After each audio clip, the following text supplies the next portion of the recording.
Welcome to the Garage USA. I'm Jonathan Brinke, and today I'm going to give you a one-year update on my Mazda 3.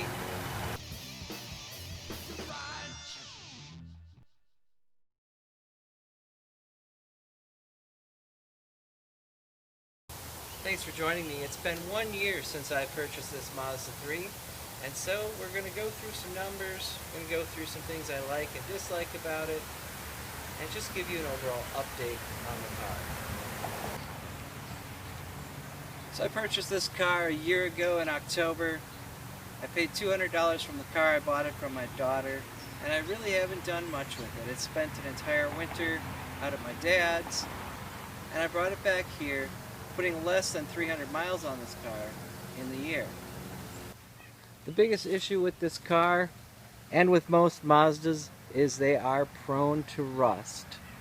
And this has rust everywhere. Along the bottoms of the doors, around the wheel wells, on the bottom. There is just rust all over this car. Now, I did put this car up for sale about a month ago, and at one point it actually did sell on eBay to a lovely non-paying bidder, so that was wonderful.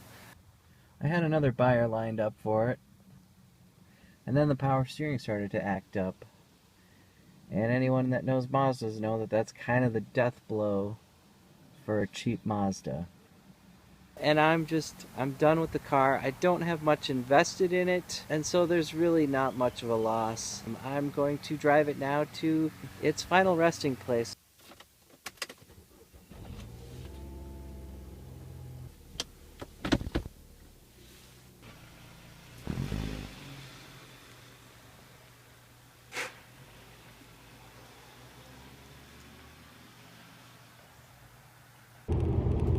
So between the issues with the power steering and just the time of year that it is, it really comes down to the time. I've run out of time. I've run out of space for this car. With winter parking restrictions in effect, it's difficult to keep moving the car.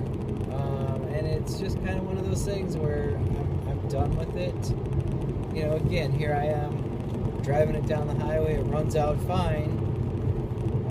I've got that power steering light that intermittently comes on and causes the steering to get real stiff. I've looked up how to fix the power steering on this. There's an electronic module that sits kind of behind the passenger side headlight. You have to remove the bumper, the headlight, the windshield washer, reservoir to get access to it. And I just don't have the time right now to do that. I'm out of space in my driveway. There's winter parking restrictions.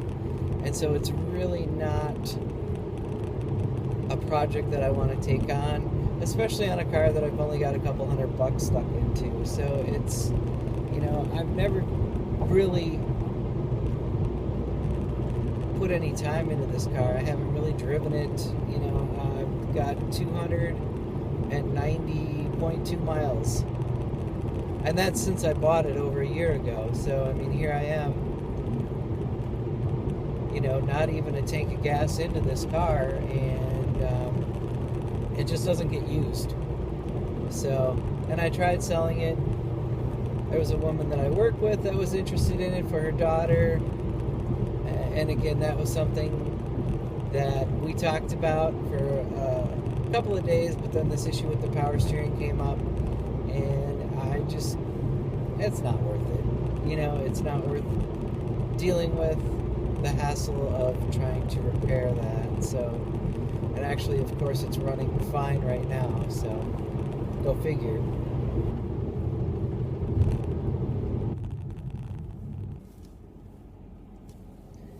A little 0 to 60 run here.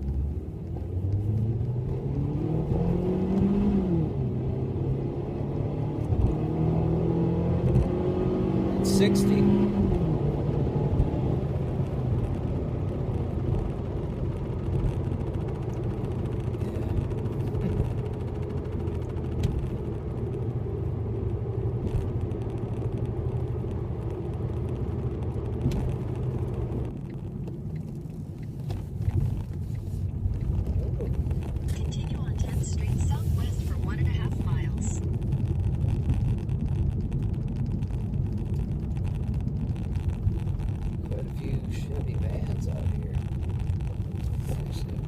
A lot of Chevy vans out here.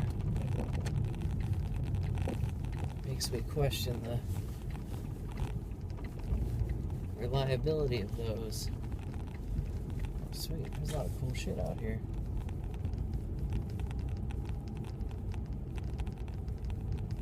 An old BMW. Some cars from the 50s. That's an Edsel. So, yeah, they got some cool stuff out here.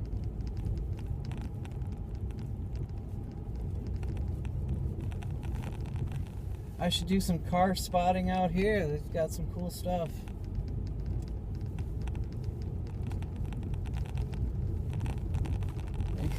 A riding lawnmower.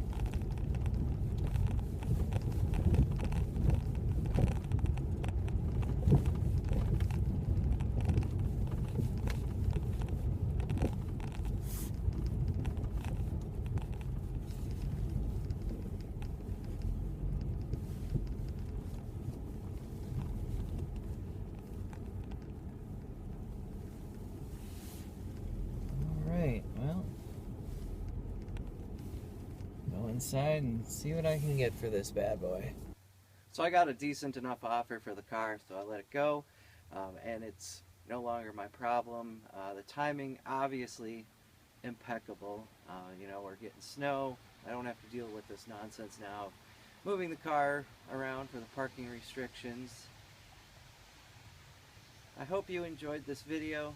I'd like to thank you for watching The Garage USA. I'm Jonathan Brinke, and I'll see you next time.